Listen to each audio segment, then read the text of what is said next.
6:58. Buenos días, dominicanos, dominicanas, ciudadanos, ciudadanas del mundo. Julio Martínez Pozo, los comentarios de los temas más importantes en el programa de mayor influencia de la Radio Nacional. En este viernes, pues queremos llevar todos nuestros comentarios en este viernes 18 de agosto del año 2017. Buenos días a todo el equipo del Sol de la Mañana. Marilena Núñez, Víctor Gómez Casanova, Oli Matos, Anibel Carrosario, Pablo Maquine, Eury Cabral, José La Luz, Melton Pineda, Don Amaury Saibar, nuestros colegas de 5 a 7 de la mañana, Humberto Paniagua, Andrés Martínez, Yuri Rodríguez, Luis Ramírez, Daris Terrero, en Santiago de los Caballeros, Ramón Paulino, así late la ciudad corazón, Manuel González Manegonte, nuestro catedrático del sector agropecuario. Buenos días a Rafael Díaz, nuestro cronista deportivo, Helen Gil, nuestra productora, Sonia Patiño, nuestra coordinadora. Buenos días a Joa Bernal y a todo el equipo de Señales TV. Buenos días a todos y a todas. El sol de la mañana, el sol de la mañana. Bueno, cuando se producen acontecimientos como estos dos atentados terroristas que se produjeron en España, el primero en Barcelona, y el segundo se produjo en Cambridge, en la costa de Tarragona. Pero en el caso del segundo de esos atentados, pues las autoridades enfrentaron a los presuntos terroristas y los cinco enfrentados pues fallecieron. Y el atentado de este segundo cobró heridos, pero no fue tan trágico como el de la Rambla, que cobró 13 vidas y hay más de 100 personas heridas.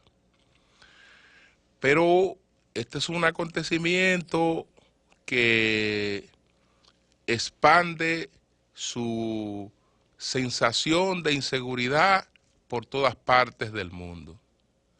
No se trata sencillamente de un atentado contra un grupo de personas inocentes que se desplazaban por un lugar de altísima vocación turística.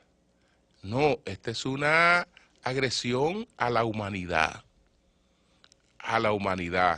a España en su columna dorsal, que es el turismo, a Barcelona, que es esencial en la industria turística española, con decir que España el año pasado volvió a vivir una etapa pues muy auspiciosa en su industria turística. España recibió a más estamos hablando de 75 millones de turistas. 75 millones de turistas. España, en principio, había logrado un turista por cada español, pero ya hace tiempo que España está por encima de esa meta y está recibiendo prácticamente 2 turistas por cada español. En estos momentos la población española no debe llegar a los 47 millones y sin embargo estamos hablando de 75 millones de turistas y de ellos 18 millones de extranjeros pues han visitado Cataluña. Y en el caso de la capital catalana, pues la han visitado unos 30 millones. Ustedes dirán que el número es incoherente porque si a la región la han visitado 18, ¿por qué a la capital 30? Estamos hablando de 18 millones de turistas extranjeros. Entonces, cuando conjugamos esa visita a la capital de todo turismo, es una capital visitada por 30 millones de personas. Es decir, cuando una capital recibe 30 millones de visitantes en un año. En el caso de Barcelona, Barcelona está junto con París, junto con Londres, entre las ciudades más visitadas de Europa. Y al mismo tiempo, pues también ocupan las 3 lugares importantes entre las más visitadas del mundo. Entonces, ¿cuál es el objetivo del terrorismo? El objetivo del terrorismo es propagandístico. Es golpear donde se sienta, no solo en el área de impacto, sino que ese impacto sea mundial, sea estremecedor, que es lo que ocurre cuando se produce el atentado en el año 2001 contra las Torres Gemelas. Es un atentado contra símbolos muy conocidos en todas partes del mundo. Entonces, lo propio en este atentado que se ha producido en España, resulta que las Ramblas son bastante conocidas, es decir, el que no ha estado en ella no ha estado en Barcelona, y ya sabemos que Barcelona es una de las ciudades más visitadas de España. Entonces, bueno, ¿de dónde sale esto? ¿De dónde sale esto? Porque siempre hemos tenido atentados terroristas, pero ahora con un mundo donde no hay un conflicto ideológico, ese conflicto ideológico ha encontrado un sustituto de mayor peligro, que es el fanatismo religioso. Y ese fanatismo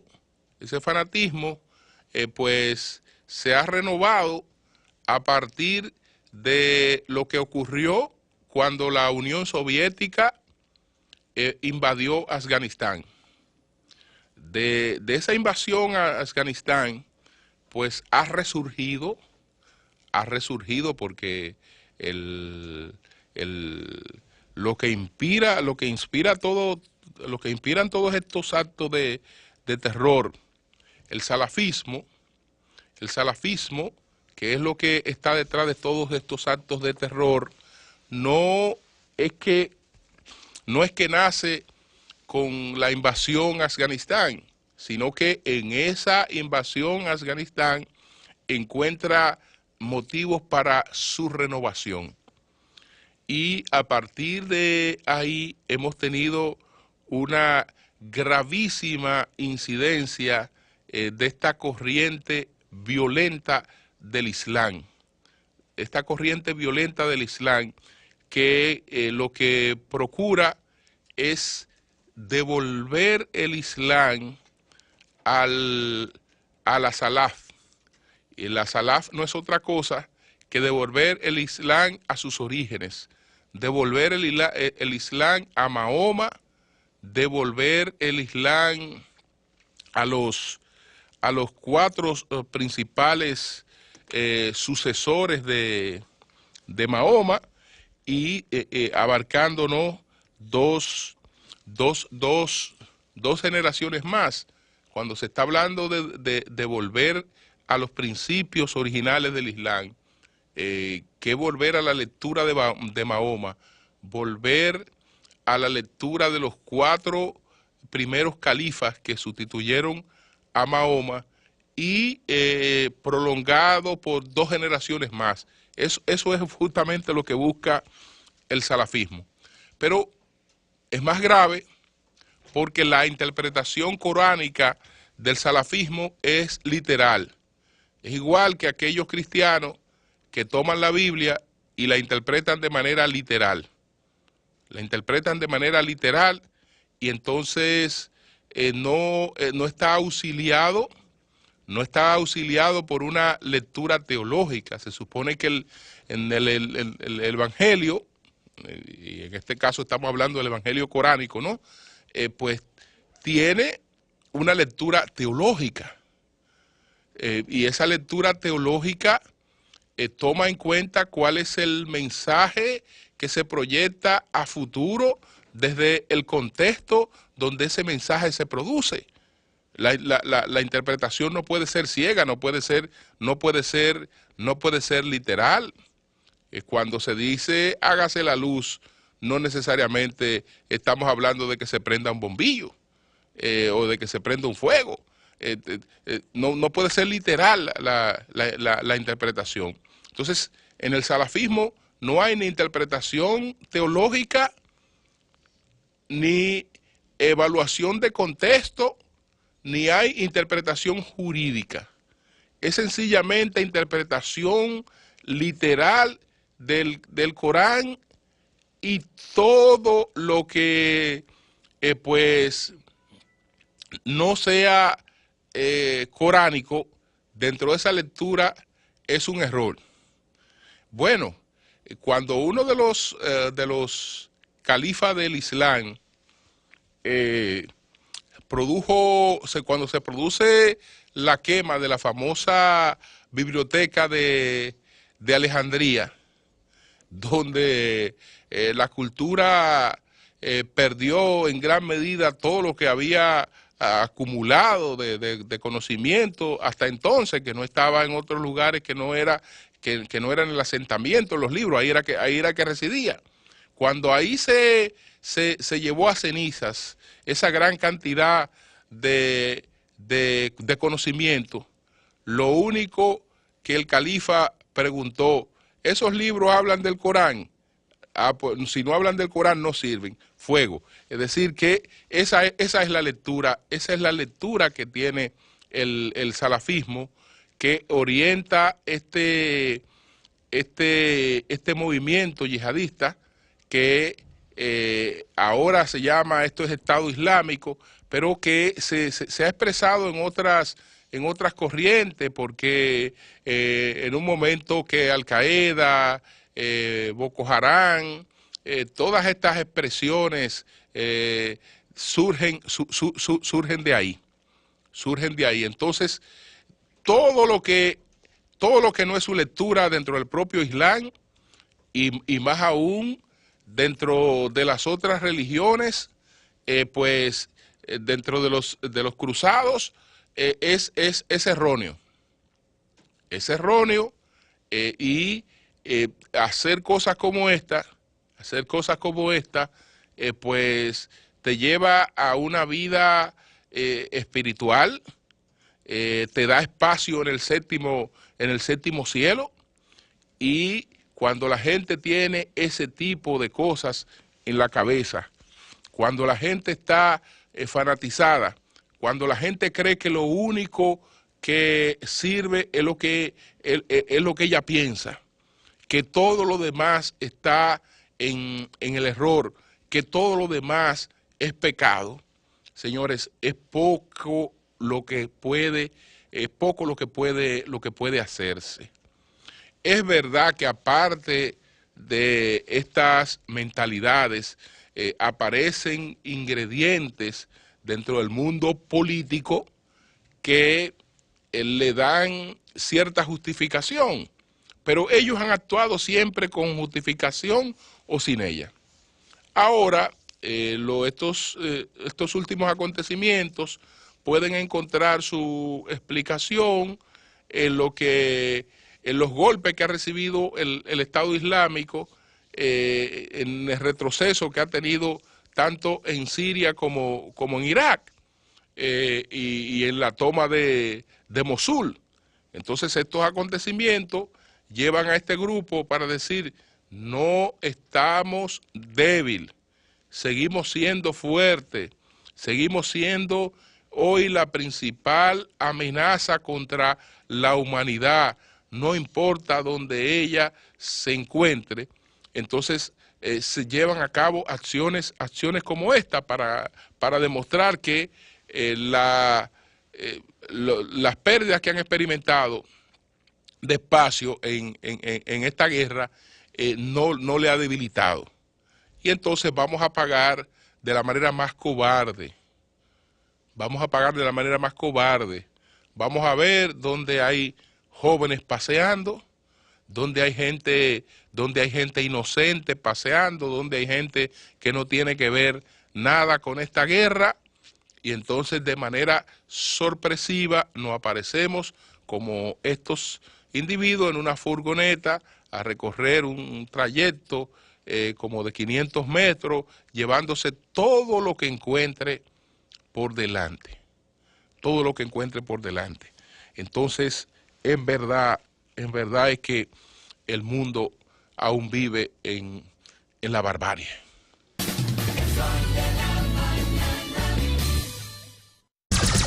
Sol 106.5. Aquí también se ha producido un acto de barbarie, porque en La Victoria resultaron muertas 4 personas, 4 extranjeros, 4 nacionales haitianos, en un incidente que se produce en La Victoria, del que el Ministerio Público está responsabilizando a otros 10 reclusos dominicanos, porque supuestamente lo que se ha planteado en principio, yo hablaba antes de iniciar el programa con el director de prisiones, el general Holguín de la Paz. Un poco más adelante nosotros trataremos de hacer comunicación con él, porque la hipótesis en principio, lo que se ha dicho, es que supuestamente estos haitianos habían dado un tumbe y tenían un dinero escondido, y para que confesaran, etcétera, lo mataron. Pero esa es una de las hipótesis. Hay que investigar qué fue lo que ocurrió ahí. Hay que investigar qué fue lo que ocurrió ahí, con el agravante de que hay gente que está presa. Gente que está presa. Ahí se está hablando de conocer medidas de coerción. ¿Y qué medida de coerción y para qué? Porque esa gente está presa. Entonces es poco lo que puede perder. Por eso, aún desde las cárceles, muchas personas continúan protagonizando actos delincuenciales. Incluso una parte de estos fraudes que se verifican de manera electrónica, de fraudes que se producen contra bancos, cuestiones con tarjeta de crédito y una serie de cosas, lo producen personas que usan personas en esas redes que están en las cárceles. Como ya no pueden tener consecuencias mayores a las que están padeciendo, pues no tienen absolutamente nada que perder e incurren en cualquier acción. Entonces, este acontecimiento, desde luego, no puede pasar impune. 4 vidas, y esto no puede tornarse en una costumbre. Y lamentablemente para nosotros esto puede terminar también con otra lectura, con la lectura que quisieran darle los que presionan para que la República Dominicana cargue como lo ha estado haciendo, con el colapso del Estado haitiano, porque esto no dejará de tener una lectura racial, un ingrediente racial, de xenofobia, de maltrato y este tipo de cosas. Por eso las autoridades no pueden dejar pasar esto como un acontecimiento más. y deben demostrar que son las primeras que están interesadas en esclarecer esto y en sancionar dentro de lo posible esta situación, porque esto le puede hacer mucho daño al país, además del daño que ya sufren los familiares de estas personas que resultaron muertas. Hasta hace poco se sustentaba el que la población en reclusión de los haitianos ilegales era muy poca, y hay quienes son capaces de decir que entre ellos no hay delincuentes. La delincuencia está entre todos, así como hay dominicanos, muchos dominicanos que delinquen, hay muchos haitianos también que lo hacen. Por eso ya son un porcentaje bastante apreciable de la población que está en las cárceles dominicanas. Estamos hablando de cerca de un 6% de esa población. Entonces es un acontecimiento al que también hay que prestarle toda la atención que requiere. El sol de la mañana, el sol de la mañana. Bueno, a propósito de lo que comentábamos en el día de ayer sobre el crecimiento de la economía, el progreso, la prosperidad que se ha venido verificando en varios sectores, el principal de ellos el turismo, pues ayer se produjo la inauguración de Blue Mall en Punta Cana. Estamos hablando de un mall concebido en varias etapas, con una inversión de más de 100 millones de dólares y una capacidad de generación sobre los 3.000 empleos. Eso tiene un gran impacto, aunque aquí hay gente que insiste en ver la copa medio vacía, y cuando se insiste en ver la copa medio vacía, ciertamente se actúa con mucha mezquindad, porque no reconocer que cosas como esta tienen una incidencia muy positiva para la economía del país. Estamos hablando, señores, de que el sector privado se está convirtiendo cada vez más en lo que tiene que ser, en el mayor generador de empleos. Que el mayor generador de empleos no puede ser el sector público, no puede ser el gobierno, tiene que ser el sector privado. Y esto es importante. Es importante también que el país aplique sus leyes laborales, porque este es un país donde nosotros podemos aspirar a una política de pleno empleo. Pero esa política tiene que ser una política dirigida. Nosotros debemos ocuparnos primero de que la población dominicana que no tiene empleos tenga empleos. Y esta es una economía con una potencialidad tal que permitiría que también muchos extranjeros tengan empleos en la República Dominicana. Pero la prioridad en el empleo tiene que ser la prioridad de la mano de obra dominicana. Entonces, eso tiene que pasar por una dinámica de generación de empleo del sector privado. Pero bueno, cosas como esta, cuando uno la pondera, aparece cualquier tipo de opinión. Por ejemplo, bueno, pero a esa gente seguro que se le va a pagar poco, no le van a pagar $1,000, no le van a pagar $750. Bueno, yo no sé cuál será el salario que van a generar esos esos empleos. El solo hecho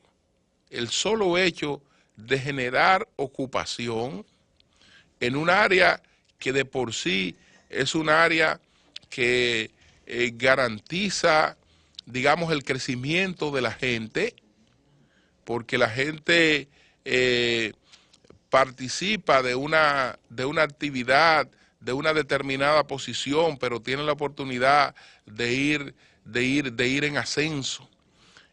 Hay una población importante de jóvenes de bilingües en la República Dominicana que sin embargo no tienen esas oportunidades de empleos. Entonces, señores, eso nada más es positivo. Eso nada más es positivo. Y eso se va conjugando con una serie de cosas que si miramos al futuro con optimismo y vamos produciendo al mismo tiempo pues el fortalecimiento de las instituciones, indiscutiblemente que esto marca un camino de crecimiento. Decíamos ayer que en la industria turística, en estos momentos, o cuando finaliza este año, estamos hablando de unas 82,000 habitaciones turísticas en la República Dominicana. 82,000 habitaciones turísticas.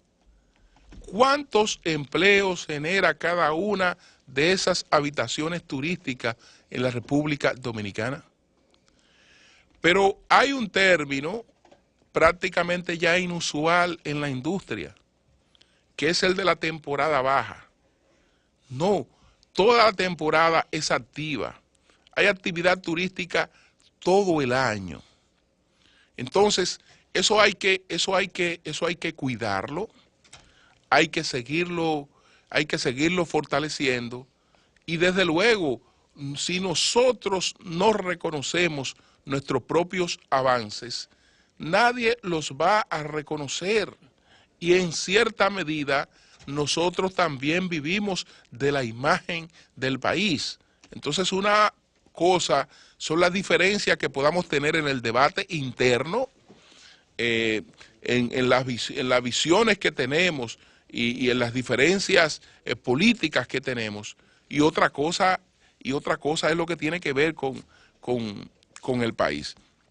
Entonces esto encuadra dentro de todas estas informaciones que hablan, ¿no?, de un desempeño de una economía que no ha sido afectada tradicionalmente por las crisis que se producen. Hoy, cuando la economía brasileña, que era una de las economías más pujantes del mundo, se ha desplomado, cuando Venezuela se ha desplomado totalmente, pues la economía dominicana, la economía de Panamá no han sido afectadas por esos acontecimientos. Desde luego, sabemos que esas economías tienen una gran dependencia de lo que es el costo de las materias primas que ellas exportan, y entonces eso le ha impactado mucho más. Nosotros no vivimos tanto de eso, sino que una de nuestras fuentes de ingresos principales es el turismo. La otra tiene que ver con las remesas. El oro tiene buen precio, y todas estas cosas nos han dado un buen comportamiento de la economía. Entonces, ese comportamiento de la economía, señores, no debemos ponerlo en tela de juicio por razonamientos, digamos, sesgados, porque esa es parte de la realidad, y eso alimenta todo lo que hacemos. Todo lo que hacemos lo alimenta, todo lo que hacemos eso lo proyecta de manera positiva. No importa que usted viva de sueldos del gobierno o no viva del sueldo de gobierno. lamentablemente, la estabilidad macroeconómica, y aquí no hemos estado hablando solamente de estabilidad macroeconómica, porque puede haber estabilidad macroeconómica y sin embargo puede haber estancamiento. No, aquí ha habido estabilidad macroeconómica con crecimiento y ha habido crecimiento con integración. Y sin inflación. Y los niveles de inflación sumamente bajos.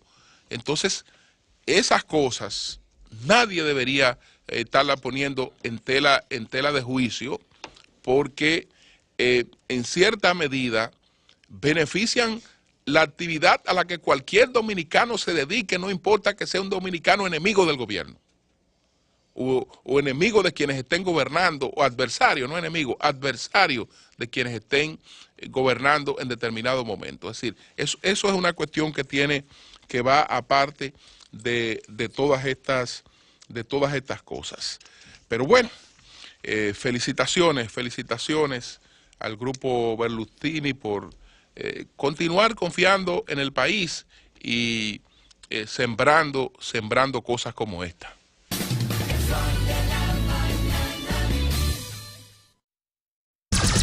Son 106.5. Soy el patrón.